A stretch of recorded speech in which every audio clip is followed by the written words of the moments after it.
ਜ਼ਿੰਦਗੀ ਇੱਕ ਖੇਡ ਹੈ ਤੇ ਹਰ ਕੋਈ ਖਿਡਾਰੀ, ਇਸ ਲਈ ਜਿੱਤਣਾ ਤੇ ਹਾਰਨਾ ਜ਼ਰੂਰੀ ਨਹੀਂ, ਸਿਰਫ ਖੇਡਣਾ ਜ਼ਰੂਰੀ ਹੈ। ਇਹ ਵਿਚਾਰ ਭੇਜਿਆ ਹੈ ਸਰਦਾਰ ਰਘਬੀਰ ਸਿੰਘ ਜੀ ਨੇ ਕੈਨੇਡਾ ਤੋਂ। ਤੇ ਦੋਸਤੋ, ਇਸ ਚੈਨਲ ਨੂੰ ਸਬਸਕ੍ਰਾਈਬ ਅਤੇ ਸ਼ੇਅਰ ਕਰਨਾ ਨਾ ਭੁੱਲਣਾ। ਤੇ ਜੇ ਤੁਸੀਂ ਵੀ ਇਸ ਪ੍ਰੋਗਰਾਮ ਵਿੱਚ ਆਪਣੇ ਵਿਚਾਰ ਭੇਜਣਾ ਚਾਹੁੰਦੇ ਹੋ ਜਾਂ ਕਿਸੇ ਆਪਣੇ ਨੂੰ ਮੁਬਾਰਕਬਾਦ ਦੇਣਾ ਚਾਹੁੰਦੇ ਹੋ ਤਾਂ ਸਾਡੇ ਨੰਬਰ ਤੇ WhatsApp ਕਰ ਸਕਦੇ ਹੋ। ਤੇ ਆਓ ਸੁਣਦੇ ਹਾਂ ਸੁਰਖੀਆਂ ਪੰਜਾਬ ਤੋਂ।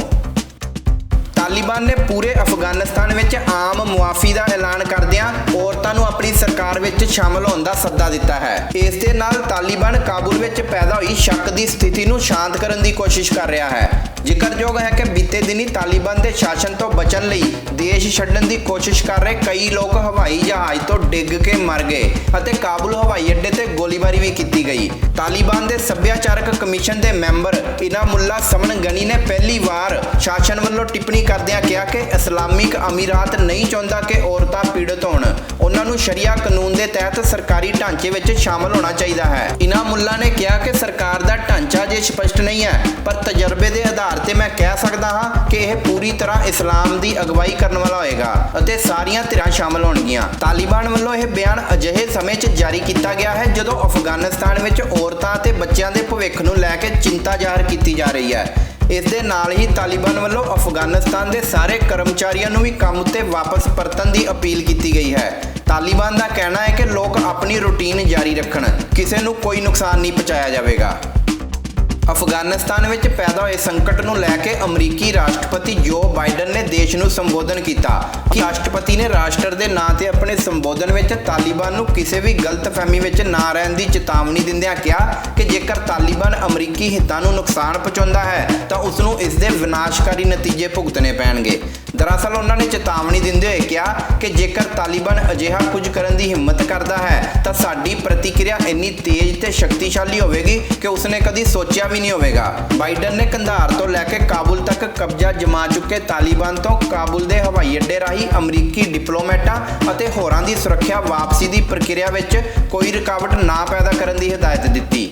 ਉਹਨਾਂ ਕਿਹਾ ਕਿ ਜੇ ਲੋੜ ਪਈ ਤਾਂ ਅਸੀਂ ਆਪਣੇ ਲੋਕਾਂ ਦੀ ਰੱਖਿਆ ਲਈ ਭਿਆਨਕ ਤਾਕਤ ਨਾਲ ਜਵਾਬ ਦੇਵਾਂਗੇ। ਬਾਈਡਨ ਨੇ ਕਿਹਾ ਕਿ ਉਹ ਅਜਿਹੀ ਸਥਿਤੀ ਤੋਂ ਬਹੁਤ ਦੁਖੀ ਹਨ। ਉਹਨਾਂ ਨੇ ਤਾਲਿਬਾਨ ਦੇ ਸੱਤਾ ਵਿੱਚ ਵਾਪਸੀ ਤੋਂ ਬਾਅਦ ਵੀ ਮਹਿਲਾਵਾਂ ਦੇ ਅਧਿਕਾਰਾਂ ਤੇ ਕਾਰਵਾਈ ਕਰਨ ਦਾ ਭਰੋਸਾ ਦਿੱਤਾ।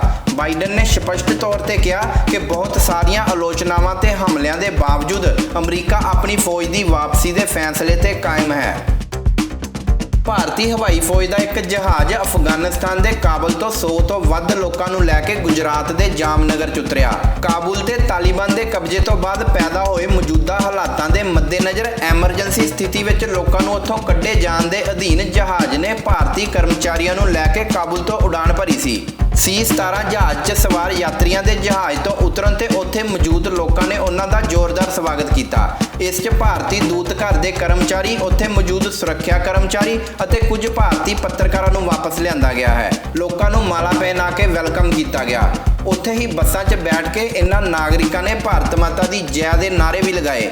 ਜ਼ਿਕਰਯੋਗ ਹੈ ਕਿ ਕਾਬੁਲ ਏਅਰਪੋਰਟ ਤੇ ਬੀਤੇ ਦਿਨੀ ਵਿਗੜੇ ਹਾਲਾਤਾਂ ਤੋਂ ਬਾਅਦ ਜਹਾਜ਼ਾਂ ਦੀ ਆਵਾਜਾਈ ਬੰਦ ਹੋ ਗਈ ਸੀ, ਪਰ ਅਮਰੀਕੀ ਫੌਜ ਵੱਲੋਂ ਇੱਥੇ ਹਾਲਾਤ ਕਾਬੂ 'ਚ ਕੀਤੇ ਗਏ ਤੇ ਹੁਣ ਜਹਾਜ਼ਾਂ ਦੀ ਆਵਾਜਾਈ ਮੁੜ ਸ਼ੁਰੂ ਹੋਈ ਹੈ, ਜਿਸ ਦੇ ਕਾਰਨ ਹੀ ਇਹ ਭਾਰਤੀ ਜਹਾਜ਼ ਉਡਾਣ ਭਰ ਸਕਿਆ।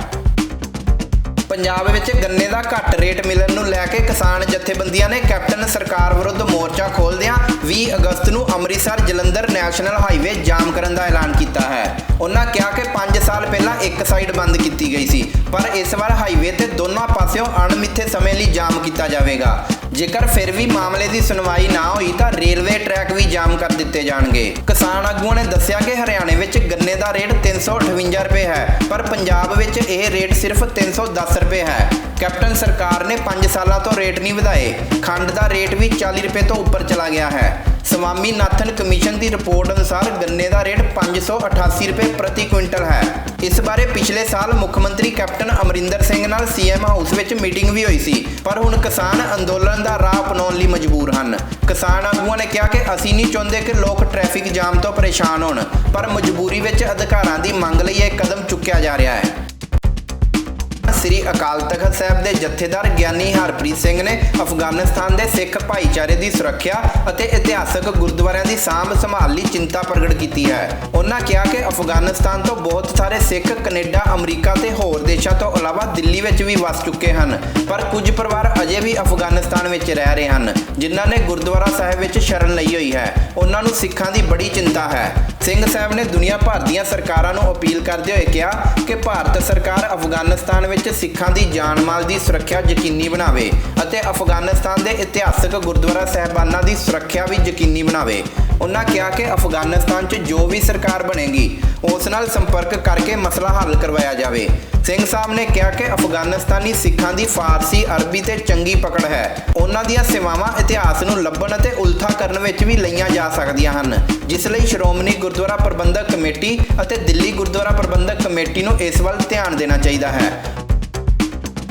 ਅਫਗਾਨਿਸਤਾਨ ਵਿੱਚ ਇੱਕ ਪਾਸੇ ਜਿੱਥੇ ਦੇਸ਼ ਦੇ ਰਾਖੇ ਕਹਾਉਣ ਵਾਲੇ ਰਾਸ਼ਟਰਪਤੀ ਗਨੀ ਸਮੇਤ ਸਾਰਾ ਮੰਤਰੀ ਮੰਡਲ ਜਨਤਾ ਨੂੰ ਮਰਨ ਲਈ ਛੱਡ ਕੇ ਫਰਾਰ ਹੋ ਗਿਆ ਹੈ ਅਤੇ ਦੂਜੇ ਦੇਸ਼ਾਂ ਵਿੱਚ ਸਿਆਸੀ ਪਨਾਹ ਮੰਗ ਰਿਹਾ ਹੈ, ਉੱਥੇ ਹੀ ਦੂਜੇ ਪਾਸੇ ਅਫਗਾਨਿਸਤਾਨ ਵਿੱਚ ਬ੍ਰਿਟਿਸ਼ ਰਾਜਦੂਤ ਸਰ ਲੋਰੀ ਬ੍ਰਿਸਟੋ ਨੇ ਅਫਗਾਨਿਸਤਾਨ ਵਿੱਚੋਂ ਨਿਕਲਣ ਤੋਂ ਨਾਂਹ ਕਰ ਦਿੱਤੀ ਹੈ। ਉਹਨਾਂ ਨੇ ਕਿਹਾ ਕਿ ਜਦੋਂ ਤੱਕ ਮੇਰੇ ਦੇਸ਼ ਦੇ ਨਾਗਰਿਕ ਅਫਗਾਨਿਸਤਾਨ ਵਿੱਚ ਫਸੇ ਹੋਏ ਹਨ, ਉਹ ਕਿਵੇਂ ਦੇਸ਼ ਛੱਡ ਕੇ ਆ ਸਕਦੇ ਹਨ। ਬ੍ਰਿਟਿਸ਼ ਪ੍ਰਧਾਨ ਮੰਤਰੀ ਦੇ ਬੁਲਾਰੇ ਨੇ ਦੱਸਿਆ ਕਿ 57 ਸਾਲਾ ਰਾਜਦੂਤ ਹੋਮ ਆਫਿਸ ਦੇ ਸਟਾਫ, ਡਿਪਲੋਮੈਟਿਕ ਅਦਾਰਾ ਅਤੇ ਹਥਿਆਰਬੰਦ ਸਰਵਿਸਿਜ਼ ਨਾਲ ਆਪਣੀਆਂ ਸੇਵਾਵਾਂ ਦੇ ਰਹੇ ਨੇ। ਜ਼ਿਕਰਯੋਗ ਹੈ ਕਿ ਬ੍ਰਿਟਿਸ਼ ਰਾਜਦੂਤ ਨੇ ਸਿਰਫ 2 ਮਹੀਨੇ ਪਹਿਲਾਂ ਹੀ ਅਫਗਾਨਿਸਤਾਨ ਵਿੱਚ ਆਪਣਾ ਅਹੁਦਾ ਸੰਭਾਲਿਆ ਸੀ। ਸੋਸ਼ਲ ਮੀਡੀਆ ਤੇ ਬ੍ਰਿਟਿਸ਼ ਰਾਜਦੂਤ ਦੀ ਬਹਾਦਰੀ ਦੇ ਚਰਚੇ ਹੋ ਰਹੇ ਨੇ। ਰਾਜਦੂਤ ਜੋ ਕਿ ਰੂਸ ਅਤੇ ਅਮਰੀਕਾ ਵਿੱਚ ਵੀ ਆਪਣੀਆਂ ਸੇਵਾਵਾਂ ਨਿਭਾ ਚੁੱਕੇ ਹਨ, ਉਹਨਾਂ ਦੱਸਿਆ ਕਿ ਅਫਗਾਨਿਸਤਾਨ ਵਿੱਚ ਇਸ ਵੇਲੇ ਕੰਮ ਕਰਨਾ ਬਹੁਤ ਚੁਣੌਤੀ ਭਰਿਆ ਹੈ ਤੇ ਮੈਨੂੰ ਲੱਗਦਾ ਹੈ ਕਿ ਮੈਨੂੰ ਆਪਣੀਆਂ ਜ਼ਿੰਮੇਵਾਰੀਆਂ ਤੋਂ ਭੱਜਣਾ ਨਹੀਂ ਚਾਹੀਦਾ ਜਦੋਂ ਕਿ ਮੇਰੇ ਲੋਕਾਂ ਨੂੰ ਮੇਰੀ ਲੋੜ ਹੈ। ਪ੍ਰਧਾਨ ਮੰਤਰੀ ਦੇ ਬੁਲਾਰੇ ਵੱਲੋਂ ਵੀ ਰਾਜਦੂਤ ਦੀ ਬਹਾਦਰੀ ਦੀ ਤਾਰੀਫ ਕੀਤੀ ਗਈ ਹੈ। ਤੇ ਇਸ ਦੇ ਨਾਲ ਹੀ ਇਹ ਬੁਲੇਟਿਨ ਸਮਾਪਤ ਹੁੰਦਾ ਹੈ। ਮੈਨੂੰ ਦਿਓ ਇਜਾਜ਼ਤ। ਧੰਨਵਾਦ।